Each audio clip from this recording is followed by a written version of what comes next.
हम्म। तो आज हम देख रहे हैं भारत में हाल में हुई कुछ अहम घटनाओं को।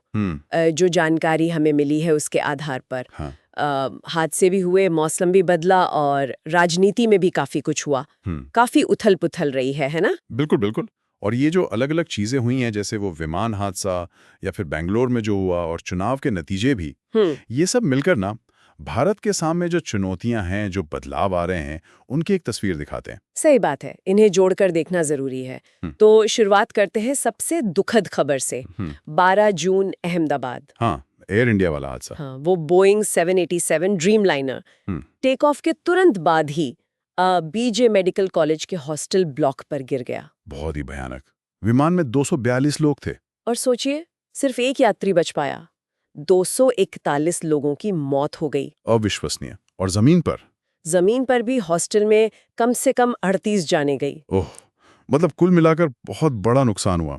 हाँ, और शुरुआती जांच कह रही है कि शायद दोनों इंजन फेल हो गए थे। वो इमरजेंसी आरएटी भी डिप्लॉय हुआ था। आरएटी का डिप्लॉय होना तो सीरियस इंजन प्रॉब्लम की तरफ इशारा करता है, लेकिन जांच अभी चल रही है। बिल्कुल। और इसमें दिलचस्प ये है कि जांच का दायरा बहुत बड़ा है, मतलब बोइंग, जीई, रेगुलेटर्स सब शामिल हैं। हाँ, तो ये सिर्फ इंजन फेलियर की बात नहीं रह जाती फिर। नहीं, बिल्कुल नहीं। ये विमान के डिजाइन पर और ओवरऑल एविएशन सेफ्टी पर भी सवाल खड़े करता है, एक तरह से पूरे सिस्टम पर। सही कहा। अच्छा, फिर एक और दिल दहलाने वाली घटना हुई 4 जून को बेंगलुरु में। हाँ, वो रॉयल चैलेंजर्स बेंगलोर की जीत के बाद पहली बार आईपीएल जीते थे वो। हाँ, और जश्न में जो भीड़ जमा हुई एम चिन्नास्वामी स्टेडियम के बाहर, वो बेकाबू हो गई। मैंने सुना करीब 2 लाख लोग पहुंच गए थे, जबकि स्टेडियम की क्षमता तो शायद 35,000 ही है। हाँ बिल्कुल। और नतीजा, 11 लोगों की मौत हो गई, 50 से ज्यादा घायल हुए। बहुत दुखद। ये दिखाता है कि हमारे यहाँ बड़े पब्लिक इवेंट्स में भीड़ को संभालने में कितनी कितनी गंभीर कमियां हैं। हाँ बिल्कुल। कैसे एक खुशी का मौका, एक जश्न, इतनी बड़ी त्रासदी में बदल सकता है अगर सुरक्षा इंतजाम ठीक ना हो। और कुछ सीनियर पुलिस अधिकारियों को सस्पेंड भी किया गया है, एफआईआर भी हुई है आपराधिक लापरवाही की। होना भी चाहिए। ये सिर्फ पुलिस की बात नहीं है, ये प्लानिंग की, इंफ्रास्ट्रक्चर की भी कमी दिखाता है। सही है। अच्छा, इन सब भारी खबरों के बीच एक थोड़ी राहत वाली खबर है मौसम के मोर्चे पर। हाँ, मॉनसून। हाँ, आईएमडी ने कंफर्म किया है कि मॉनसून फिर से एक्टिव हो गया है। महाराष्ट्र, गुजरात, मध्य प्रदेश में आगे बढ़ रहा है। तो गर्मी से कुछ राहत मिली होगी लोगों को। जून की शुरुआत में बारिश काफी कम थी ना? हाँ, औसत से 31% कम थी, लेकिन अब अगले 10 दिनों में औसत से ज्यादा बारिश की उम्मीद है। ये बहुत अच्छी खबर है। सिर्फ गर्मी से राहत नहीं, ये खेती के लिए, पानी के स्रोतों के लिए बहुत जरूरी है। बिल्कुल। खासकर उस भयानक हीट वेव के बाद, जिसकी हम शायद आगे बात करेंगे। हाँ, उस पे आते हैं। उम्मीद है कि 25 जून तक मानसून उत्तर पश्चिम भारत तक पहुंच जाएगा। हाँ, उम्मीद तो यही है। ये बहुत जरूरी है उस इलाके के लिए। हाँ, तो मानसून की राहत से ठीक पहले भारत और पाकिस्तान में वो जो भीषण लू चल रही थी। हाँ, जून के मध्य में 12 जून के आसपास तो हालत बहुत खराब थी। राजस्थान में तापमान 48 डिग्री सेल्सियस तक चला गया था और सैकड़ों मौतों की खबरें भी आईं। हाँ, ये गर्मी का तनाव तो अप्रैल से ही शुरू हो गया था। सेहत पर, फसलों पर बहुत बुरा असर पड़ा। ये हीट वेव साफ तौर पे दिखाती है कि पर्यावरण का कितना दबाव है इस पूरे क्षेत्र पर।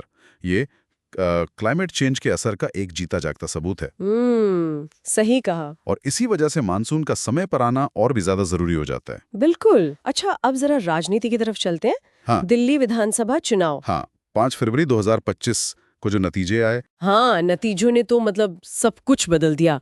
भाजपा को 48 सीटें मिली, यानी 40 सीटों का सीधा फायदा। हाँ, और आम आदमी पार्टी सिर्फ 22 सीटों पर रह गई। उन्हें 40 सीटों का नुकसान हुआ। तो ये तो बहुत बड़ा उलटफेर है। और मुख्यमंत्री? भाजपा की रेखा गुप्ता अब दिल्ली की नई मुख्यमंत्री हैं। ये वाकई एक बड़ा राजनीतिक बदलाव है दिल्ली के लिए। हाँ, और इसका सीधा असर दिल्ली के शासन पर, नीतियों पर पड़ेगा।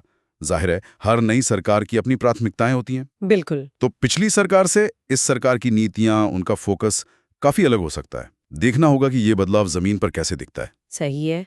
तो अगर हम आगे देखें तो क्या उम्मीद कर सकते हैं? देखिए, एयर इंडिया हादसे की जांच तो चलती रहेगी।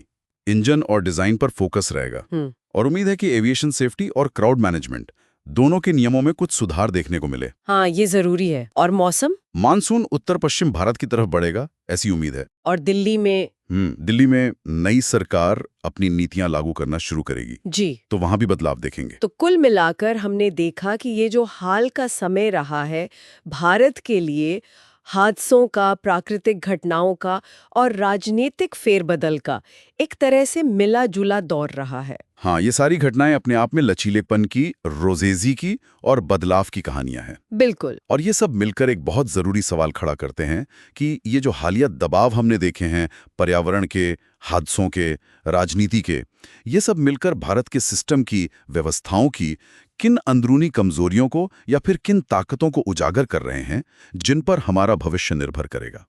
ये वाकई सोचने वाली बात है।